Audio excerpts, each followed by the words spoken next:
Boa noite, você que nos visita, um grande prazer de vê-lo, você que está nas redes sociais aí, que Deus te abençoe, viu?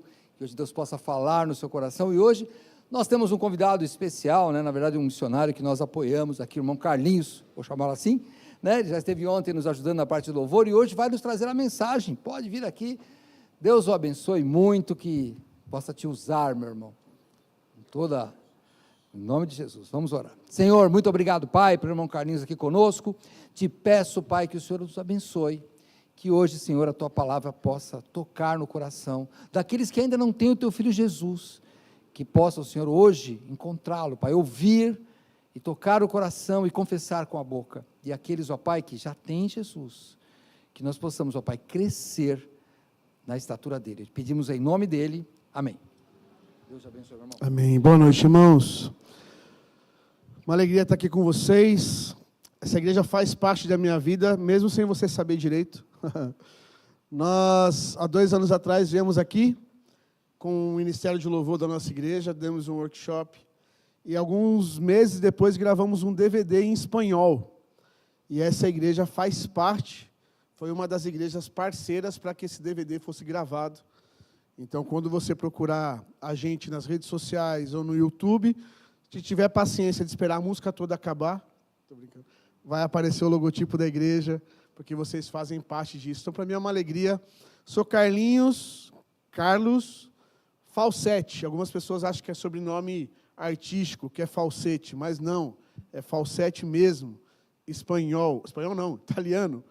Vivo hoje na Espanha, em Santiago de Compostela. Quem já ouviu falar do caminho de Santiago de Compostela, levanta a mão. Quem já teve vontade de fazer?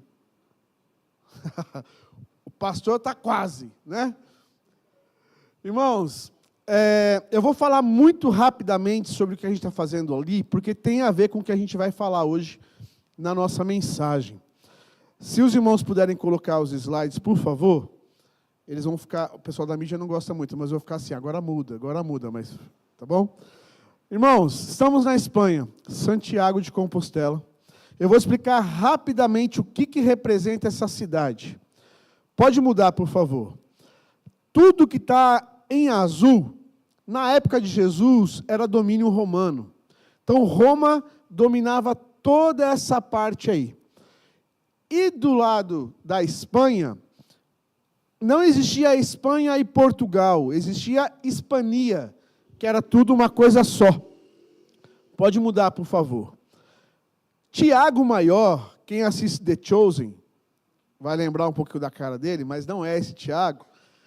Tiago Maior, o Tiagão, Tiago, o apóstolo de Jesus, discípulo, ele estava em Jerusalém, e diz a história que ele foi até lá na ponta da Espanha, da Hispania. Tanto que Paulo cita também que ele gostaria de ir para a Hispania, ou para a Espanha. Por que esse desejo deles irem para este lugar? Existe uma ordem de Deus, através de Jesus, em cima de um versículo que Jesus disse para os discípulos que daria poder aos discípulos e eles seriam testemunhas onde? Judeia, Samaria e... No Império Romano, o povo não tinha noção de globo terrestre.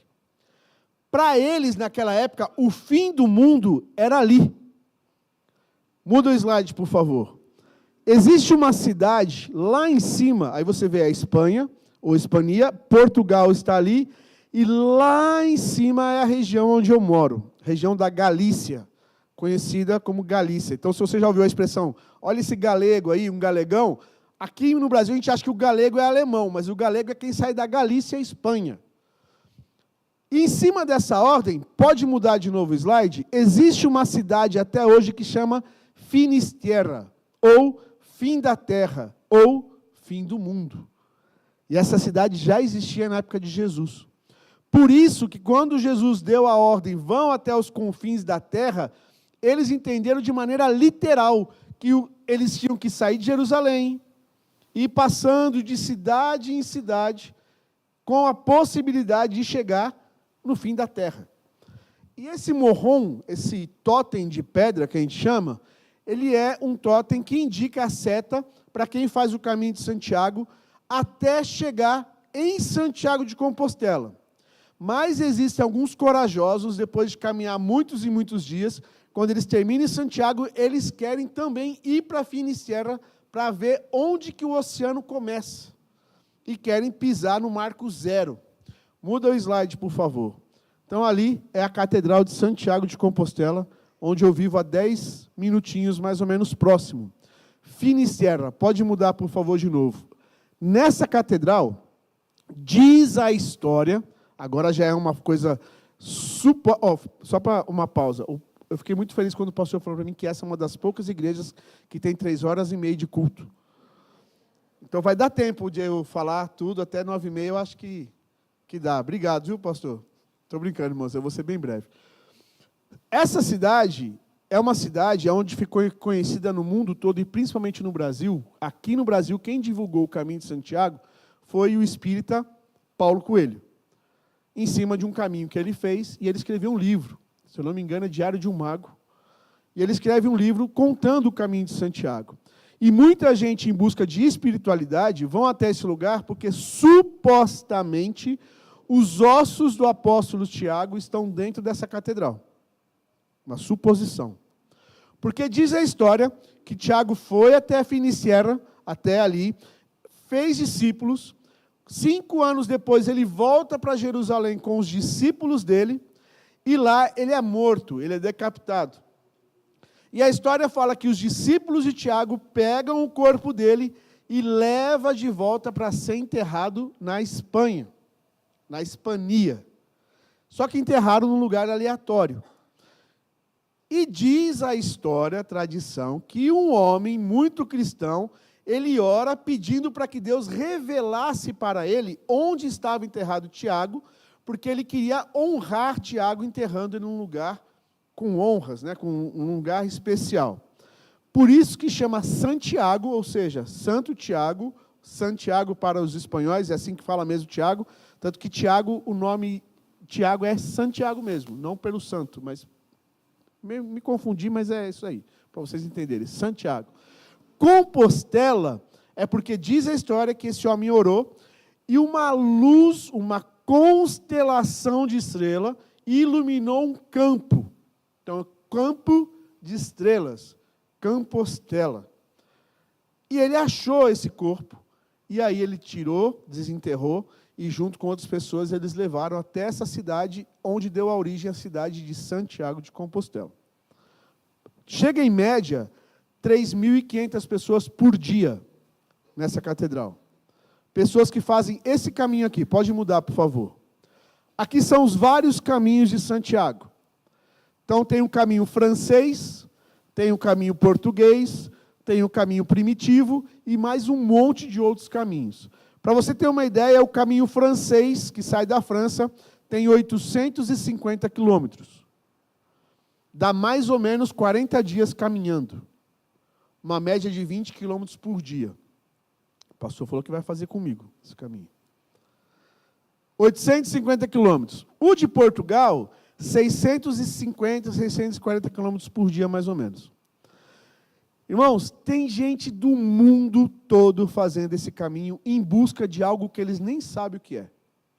Tem gente que faz por espiritismo, tem gente que faz porque acredita no Cristo, então faz por questão espiritual, tem gente que faz por turismo, tem gente que faz por uma conquista pessoal, tem gente que faz que quer fugir de casa e vai fazer o caminho que não quer, aguenta mais ficar em casa.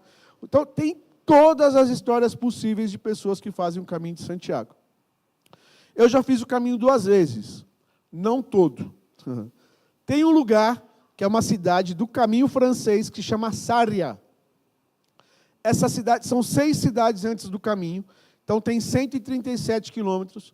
Essa é a cidade onde possibilita o peregrino, a partir daí, conseguir um certificado na catedral de fazer o caminho de Santiago. Aí você pode perguntar, mas por que você fez o caminho? Eu fiz o caminho para tentar entender o porquê que as pessoas fazem o caminho. O que elas buscam no caminho.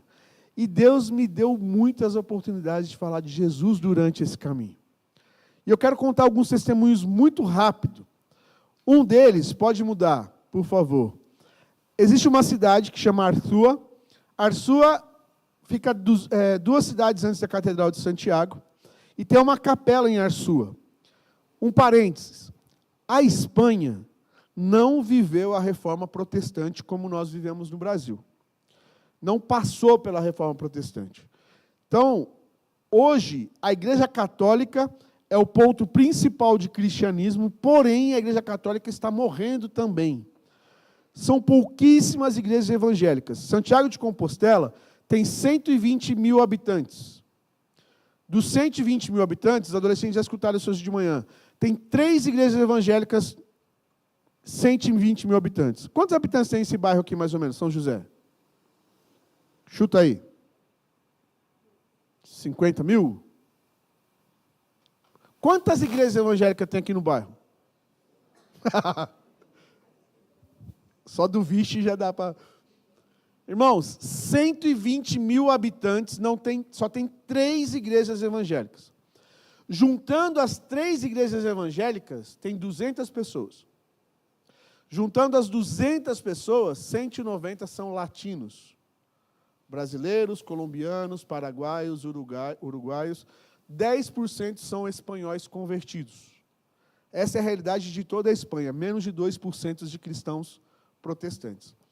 E existe uma família, que são de católicos, que eles são uma agência de turismo também. Então, eles proporcionam o caminho de Santiago de maneira espiritual, para que as pessoas que fazem o caminho conheçam a história de Jesus através do apóstolo Tiago. E esse casal descobriu que eu cantava. E falaram para mim assim, Carlinhos, nós queremos te convidar para fazer um show. Eu falei, um show aonde? Na igreja de Arsua. Eu falei, como que eu vou fazer um show? Né? Fiquei pensando. Eu falei, eu não sei fazer show. Se vocês quiserem, eu posso ir para cantar. Mas eu canto o quê? Nunca tinha feito nada na Espanha, ainda mais dentro de uma capela católica. Você canta o que você quiser. Aí eu falei, eu orei, falei, Deus, eu aceito ou não? E eu senti mesmo no meu coração de aceitar. E eu falei para eles assim, olha, eu vou fazer um show um pouco diferente. Eu vou adorar a Deus dentro desse lugar. E Deus vai falar com as pessoas como Ele quiser falar. Posso cantar qualquer música? Pode cantar qualquer música. Eu fui a primeira vez em Arsua. E comecei a cantar adoração. Comecei a cantar essa canção que vocês cantaram hoje, Ó, quão lindo esse nome é espanhol. Cantei Maravilhosa Graça em espanhol. Cantei músicas que eu canto na igreja. E comecei a cantar. Tinha mais ou menos uns 150 peregrinos de várias partes do mundo. Lugares que eu nem imaginava que tinha no mapa. E estavam ali, escutando as canções. Eu não falava nada de inglês. Hoje eu falo só good morning. Quase nada também. Mas tinha muita gente, muitos americanos, e eu cantando em espanhol. Irmãos, eu vou contar algo para os irmãos com muito temor. Porque muita gente que eu compartilho isso, não entende o que está acontecendo. Mas num dia, eu estava dentro dessa capela e comecei a adorar a Deus com um amigo meu tocando violino. Tem como colocar o vídeo, por favor? Só para vocês entenderem mais ou menos o que aconteceu ali.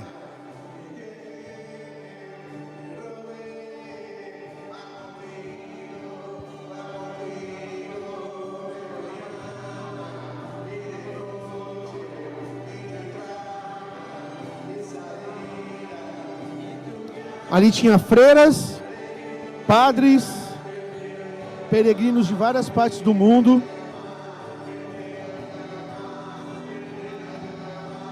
E enquanto eu cantava, levantou um grupo de pessoas que eu não conhecia e começou a orar pelas pessoas dentro da capela. E ali pessoas começaram a entregar a vida para Jesus, pessoas começaram a ser tocadas, transformadas, restauradas. O padre, nesse momento, estava lá no fundo, chorando em prantos no fundo da capela. Depois veio conversar comigo. E foi um dia, assim, muito especial. Pode parar o vídeo, por favor. Foi muito especial. Porque quando acabou esse dia, Muda o slide de novo. Apareceu Vitória. Vitória é essa mulher que está no meio, e aí no canto é minha esposa. Vitória da República Tcheca. Veio falando um espanhol muito arrastado, mas tentando se comunicar comigo, chorando muito. E ela falava assim, que passou? Que passou aqui? E toda inchada, ela falou assim, eu estava passando na rua e alguma coisa me trouxe para aqui para dentro e eu não consigo parar de chorar. E eu falei para a Vitória, Vitória, você está fazendo um caminho há quantos dias? Eu saí da França, fazem 35 dias que eu estou andando. E eu falei, você está buscando o quê? Ela falou, eu não sei. Eu saí porque eu estava nervosa, estava cansada, eu precisava ter um tempo para mim mesmo e eu vim fazer o caminho de Santiago. Mas eu estou buscando alguma coisa. E aqui dentro eu tenho a sensação de que eu estou quase encontrando. Aí eu falei para ela assim, quando você chega na catedral? Eu chego daqui 2 dias. Vitória, eu tenho um desafio para você. Você vai ir para o seu quarto, onde você está, e você vai orar. Você vai falar assim, Deus, se o Senhor existe, eu preciso ter alguma prova que o Senhor é real e que o Senhor vai tocar na minha vida aqui dentro do meu quarto. Falei, Vitória, você topa? Ela falou, topo, mas o que eu faço depois? Falei, você quando chegar na catedral, você me manda uma mensagem, eu quero encontrar você. E a Vitória, ela chegou 2 dias depois e me mandou uma mensagem dizendo que já estava na frente da catedral. Se puder mudar, por favor, o slide. Aí ela me manda essa seguinte mensagem, de que ela tinha chegado na frente da catedral, depois de alguns dias, e ela fala que vai ficar na catedral até amanhã, tal, e fica em Santiago, e depois ela coloca assim, Vitória de Arsúa. Arsúa, a cidade onde a gente se conheceu, que está buscando a liberdade. Isso me chamou muita atenção.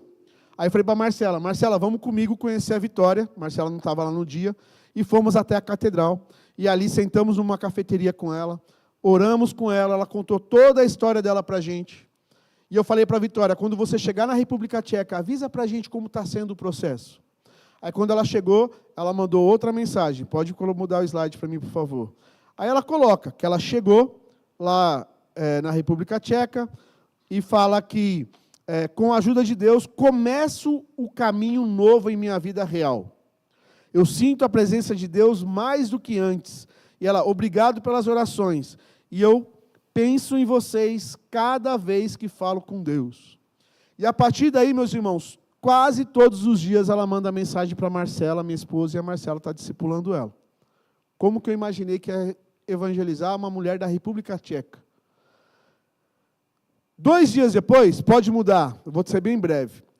Conheci Oscar, da Irlanda. Oscar estava com um grupo de 20 jovens fazendo o caminho de Santiago, estavam fazendo o caminho francês também. E nesse dia, Oscar chegou com os jovens, mas ele se afastou um pouco e sentou num canto. E quando ele estava sentado, eu me aproximei dele, o nariz dele sangrava muito. Ele estava com um bolo de papel higiênico socado no nariz, mas nesse papel pingava muito sangue. E os amigos muito preocupados, que ele estava perdendo muito sangue, e o nariz começou a sangrar 5 minutos antes de encontrar com a gente. Porque nós temos um projeto com o peregrino, que nós montamos uma mesa onde a gente tem café, água, maçã. Então a gente oferece para os peregrinos, e quando eles se aproximam, a gente vai conversando com a intenção de falar de Jesus para eles. O Oscar chegou e não se aproximou, ficou ali. Eu cheguei perto dele, perguntei o nome dele, com a ajuda de uma tradutora, e falei, Oscar, por que está sangrando? Ele falou, não sei. Aconteceu isso comigo quando eu era criança, mas nunca mais aconteceu. E eu falei assim, posso orar por você? Ele fez assim, tipo, pode. Aí eu falei, se eu orar por cura, você crê que Deus pode te curar? Ele fez, não sei. Aí oramos por Oscar. E a nossa oração foi assim, Deus, que Oscar sinta a tua presença e que ele sabe que o Deus que nós servimos é um Deus vivo. Deus, em nome de Jesus, faça esse sangue parar. E que seja agora, Deus, para que ele veja junto com os amigos deles que o Senhor é um Deus de poder. E oramos por Oscar. Só que na hora que eu terminei a oração, eu não perguntei nada para ele. Eu simplesmente falei, Deus te abençoe, e fui para a mesa, deixei ele ali. Alguns minutos depois ele volta, sem os papéis no nariz, fazendo assim, mira, mira. Não sai mais nada, e soprava com o nariz assim, né? Não saía nada, tinha secado o sangue. E os amigos dele falaram assim, o que vocês fizeram? Nós oramos para que Deus o curasse. E Deus o curou. Isso, irmãos, estão sendo experiências que nós estamos tendo ali com o caminho de Santiago. E eu quero dar uma pausa aqui, para que você abra a Bíblia comigo, no livro de Lucas, no Evangelho de Lucas, capítulo 4. Se quiser deixar o slide aí, pode deixar, depois eu vou voltar nele. Lucas, capítulo 4, do versículo 42 até o 44, mas eu quero focar muito no versículo 43. E fala assim, ó, sendo dia, saiu e foi para um lugar deserto. As multidões o procuravam e foram até junto dele e os detinham para que não os deixasse. Ele, porém, lhes disse, é necessário que eu anuncie o evangelho do reino de Deus também às outras cidades, pois para isso é que fui enviado. Irmãos, Jesus estava fazendo muitos milagres, estava muita gente vindo até a direção dele, e as pessoas queriam ficar cada vez mais perto de Jesus, e fizeram assim, Jesus, o senhor tem que ficar aqui com a gente. E os discípulos falavam, Jesus, o povo está pedindo para que o senhor fique. E ele dá essa resposta para os discípulos. Ele fala, é necessário que eu anuncie o evangelho do reino de Deus também às outras cidades, pois para isso é que fui enviado. Dentro desse versículo, eu quero trazer 5 pontos importantes para a gente. O versículo começa com uma frase, é necessário. Jesus, ele identifica uma necessidade. Ele identifica que outras pessoas, outras cidades também precisam dele. Quando eu falo sobre Missio Dei é a missão de Deus, não é o dia da missão. Missio Dei, missão de Deus. Quando eu falo sobre a missão de Deus, nós como igreja, precisamos entender se nós fazemos parte dessa missão de Deus também, se nós somos uma igreja missional.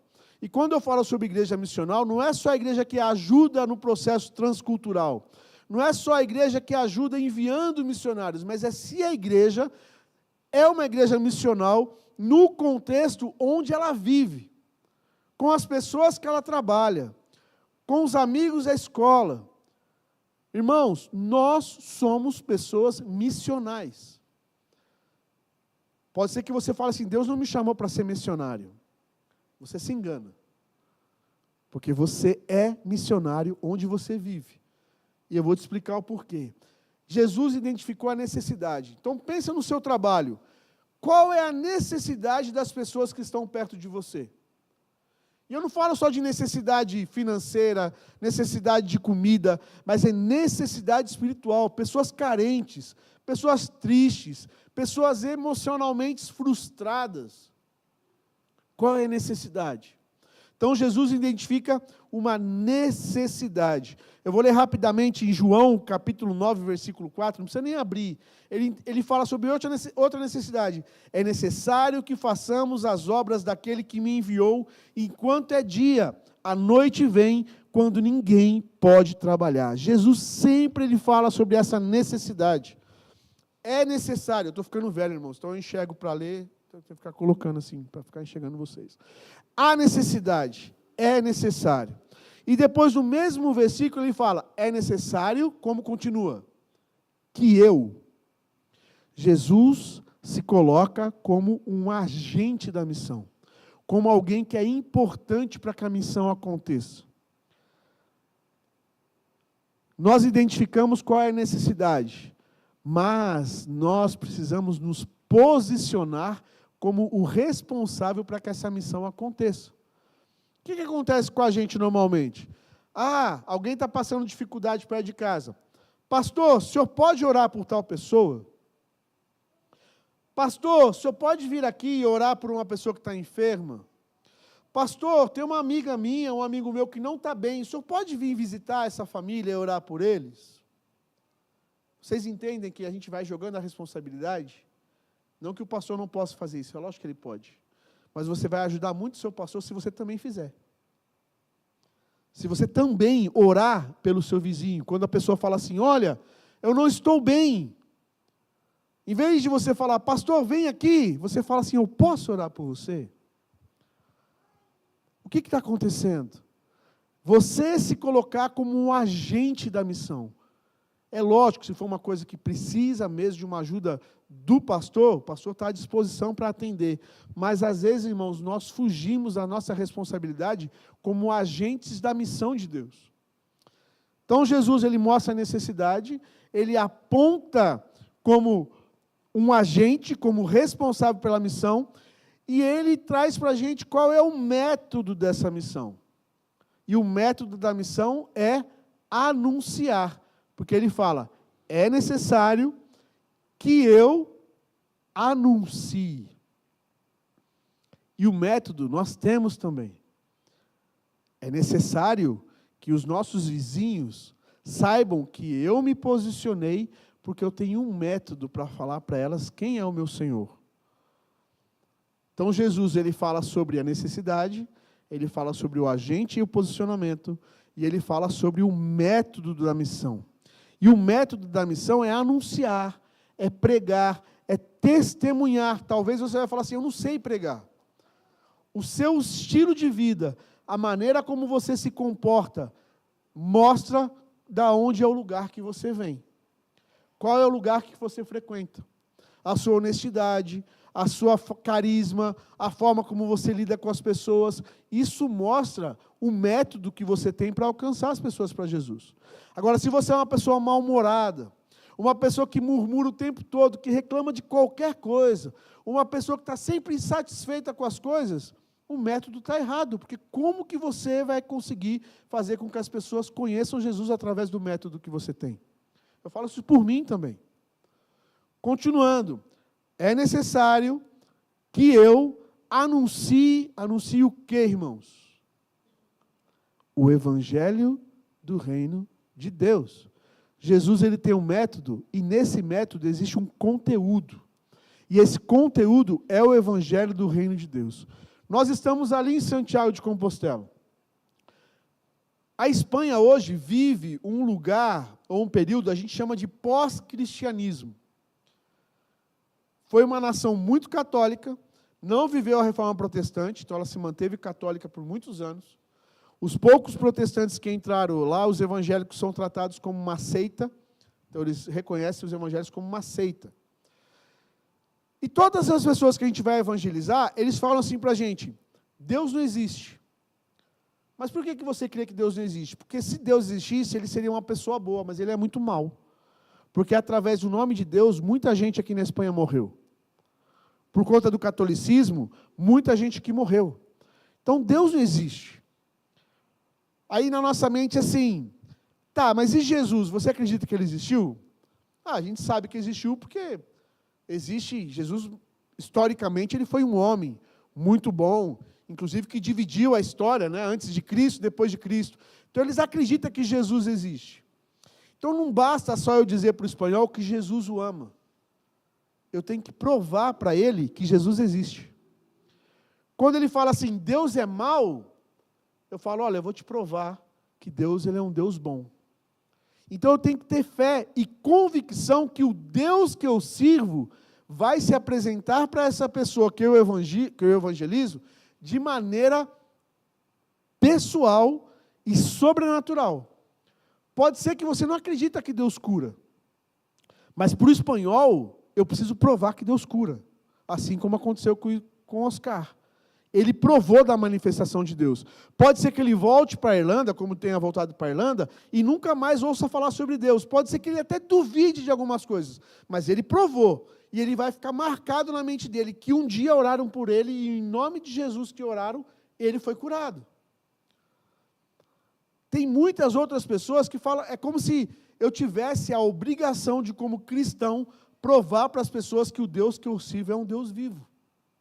Porque o conteúdo do evangelho que eu prego é o evangelho do reino de Deus. E no evangelho do reino de Deus existe cura, existe transformação, existe perdão, existe salvação. Tanto que quando Jesus ele falava para os discípulos para que eles visitassem outras casas e outros lugares, tem 2 versículos que eu quero ler. Atos 1:1, Paulo está conversando com Teófilo, ele fala assim, ó, em meu livro anterior, ó Teófilo, escrevi acerca de tudo que Jesus começou não só a fazer, mas a anunciar. E em Lucas capítulo 24, versículo 19, fala assim, E ele lhes perguntou, quais? E eles lhe disseram, as que dizem respeito a Jesus Nazareno, que foi homem profeta, poderoso em obras e palavras diante do Deus, o Todo-Poderoso. E um pouquinho mais para frente, Lucas 10, do versículo 11 até o 9. Perdão, tá? Deus está sendo muito rápido, mas só para a gente poder agilizar. Lucas 10, de 8 a 9. Quando entrarem numa cidade e forem bem recebidos, comam o que for posto diante de vocês, curem os doentes que ali houver, e digam-lhes, o reino de Deus está próximo de vocês. Olha, meus irmãos, como é isso para mim me chama muita atenção. Ele fala, vão até essas casas, comam o que oferecerem e curem os enfermos. Ele não fala assim, ore para que os enfermos sejam curados e vamos ver o que Deus pode fazer. A ordem é, vai e curem os enfermos. Em nome de Jesus. Hoje, a Espanha, aí você fala assim, Carlinhos, por todo mundo que você ora, as pessoas são curadas? Não. E eu aprendi que no reino de Deus, a palavra sucesso é diferente como a gente calcula sucesso no meio secular.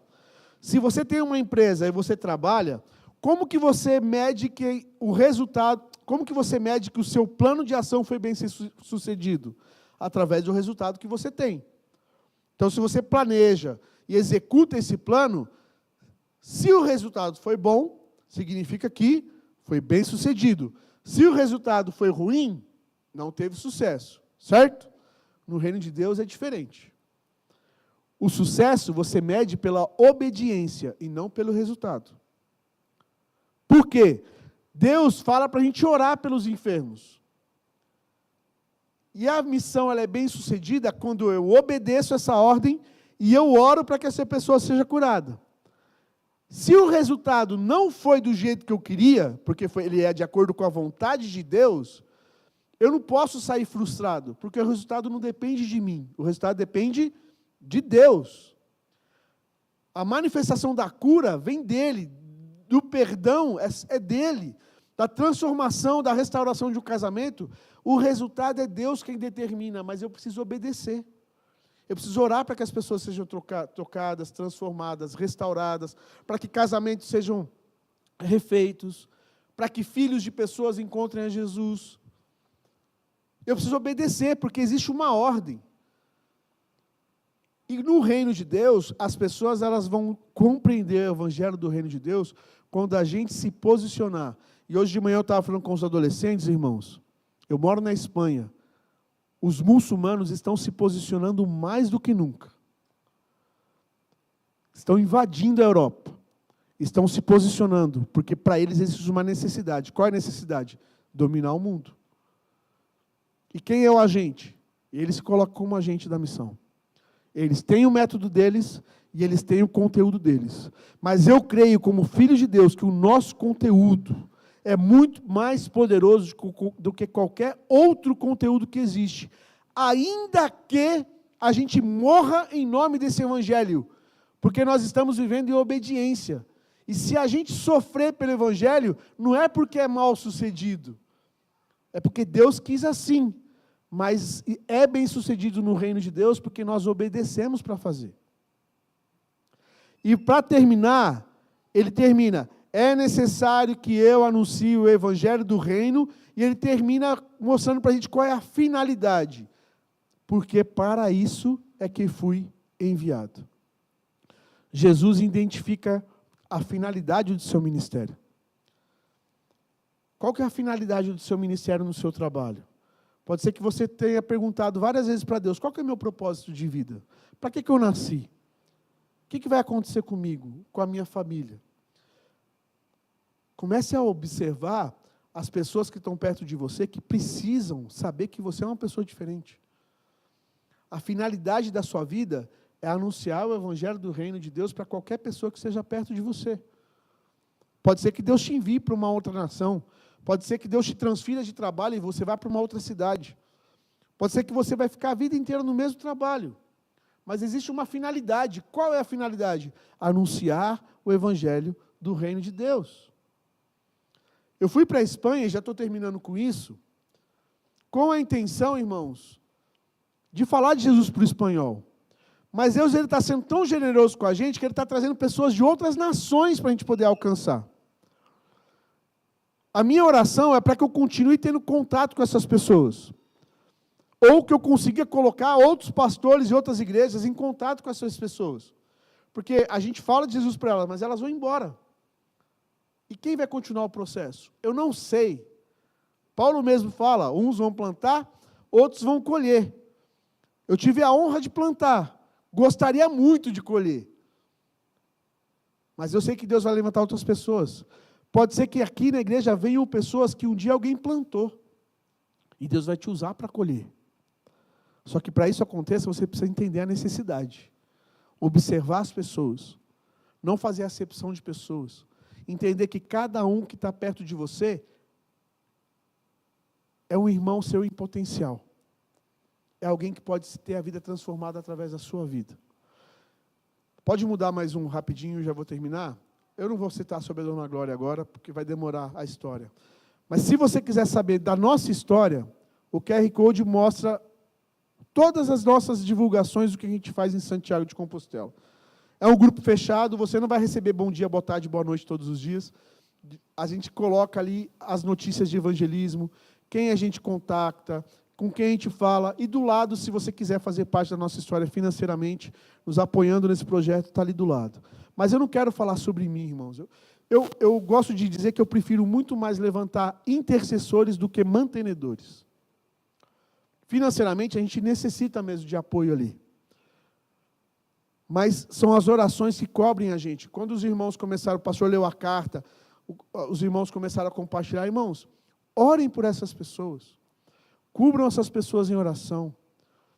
Viver no campo missionário não é fácil. Uma pessoa chegou para mim e falou assim, ser missionário na Europa é fácil, quero ver ir para a África. Porque as pessoas acham que viver na Europa como missionário é viver de luxo. Irmãos, eu pergunto todo dia, quando os humilhados vão ser exaltados, né? Estou brincando. Não nos falta nada, nada nos falta. Mas a gente nunca sabe como o mês vai acabar. Mas Deus nos chamou para esse lugar, para evangelizar, para falar do amor de Jesus para essas pessoas. E eu sou muito grato a Deus por fazer parte dessa história. Eu orei pela Espanha 23 anos. E só depois de 23 anos Deus abriu a porta para que eu fosse para lá. E hoje eu estou ali, com a graça de Deus, porque a gente entendeu como família qual que é a necessidade desse lugar. E a gente se posicionou. E a gente tem esse método, tem o conteúdo assim como vocês têm também. Pode ser que um dia Deus traga a gente de volta para o Brasil. Eu não sei, eu tenho mais 2 filhas. Uma é missionária na Tailândia e a outra vive em Bauru. O meu irmão é missionário na Coreia do Sul para alcançar norte-coreanos. A minha irmã é missionária nos Estados Unidos, trabalhando com um grupo de missões ali. E nós temos o objetivo de alcançar pessoas, independente do lugar que a gente está. Mas se Deus falar, volta para o Brasil, e vai viver lá na Vila São José com os irmãos da Igreja Batista, a gente vem. Porque a gente obedece o que Deus fala. Mas a gente vai de acordo com uma palavra que Deus dá. Então eu quero deixar esse desafio para vocês, irmãos. Não o desafio de acompanhar a gente, o desafio de você se posicionar como um agente da missão de Deus no lugar onde você está. Para que você, desculpa o termo, mas pare de brincar de agente secreto de Deus.